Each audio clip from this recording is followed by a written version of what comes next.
From the tulip bubble to the financial meltdown of 2008, the theme has been the same.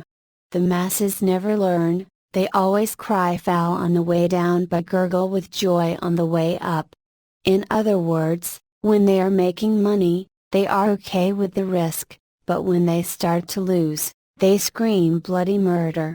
Nature created the masses to serve as cannon fodder, and no matter what is done, nothing will change this. History is replete with examples of individuals who tried to help the masses. Their only reward, in general, was the gallows or the bullet, depending on the era. It comes down to perception. You cannot force someone to latch onto yours and vice versa. This is why the Fed spends such an inordinate amount of time to alter the masses' perception, and it was done gradually over a period of many decades. Try talking to a regular person about the dangers of fiat and how the Fed is ruling the world. Most will roll their eyes at you and treat you like a madman. Sadly, the gold bugs do not understand this concept. There is no such thing as absolute truth because any truth or lie is based on the angle of observance, and depending on the angle, the truth could appear to be a lie to another. The top players have done a fantastic job of conning the masses, and it will take a monumental amount of pain and misery to change their outlook. Thus, without a doubt, we can state that today's mountain of debt, which appears insane, might one day seem to be sane in comparison 10 years from today. It took over 100 years for the debt to get to $1 trillion. In fact, the debt was below $1 trillion until 1981.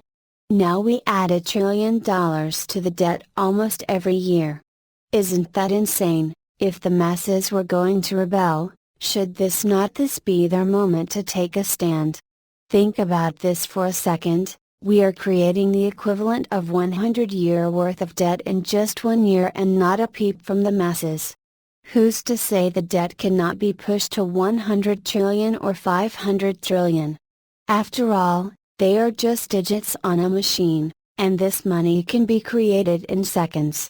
I know it is hard to change the way you think, especially since everything is painted in a black and white picture.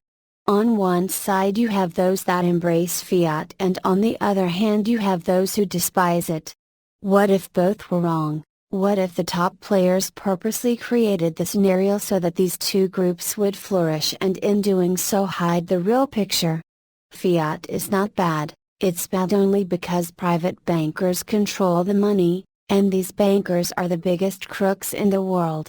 It is like putting a fox in charge of the hen house, nothing good will come of it. Thus, if they were not in charge of it, the outlook would not be so bad. If we have a gold standard and crooks are allowed to control the reserves, which is the case currently, what's to prevent them from lying to the masses? What you need to understand that latching onto any perspective prevents you from seeing the other half of the equation, and that is the elite player's master game plan, to make you take a side and stick to it.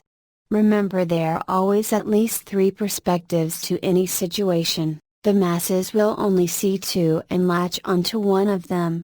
If the premise is wrong, no matter how hard you try, you will never find the right answer.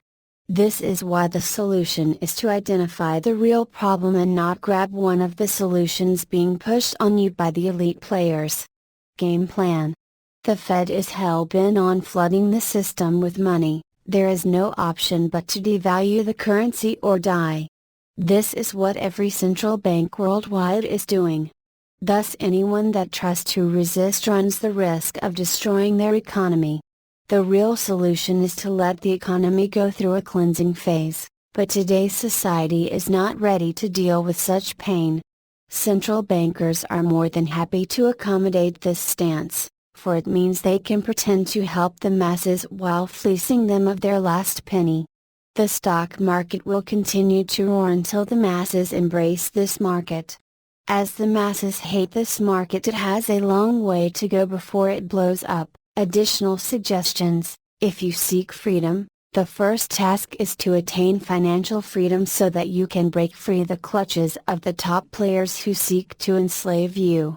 They want you to run in a circle like a hamster that runs on a spinning wheel. The hamster thinks the faster it runs the further it will go, but sadly it is going nowhere. We teach how to use mass psychology to your advantage, how to view disasters as opportunities, and how not to let the media manipulate you and direct you towards actions that could be detrimental to your overall well-being. Visit the Investing for Dummies section of our website. It contains a plethora of free resources and covers the most important aspects of mass psychology. Secondly, subscribe to our free newsletter to keep abreast of the latest developments. Change begins now and not tomorrow, for tomorrow never comes. Understand that nothing will change if you don't alter your perspective and change your mindset. If you cling to the mass mindset, the top players will continue to fleece you. The choice is yours: resist and break free, or sit down and do nothing.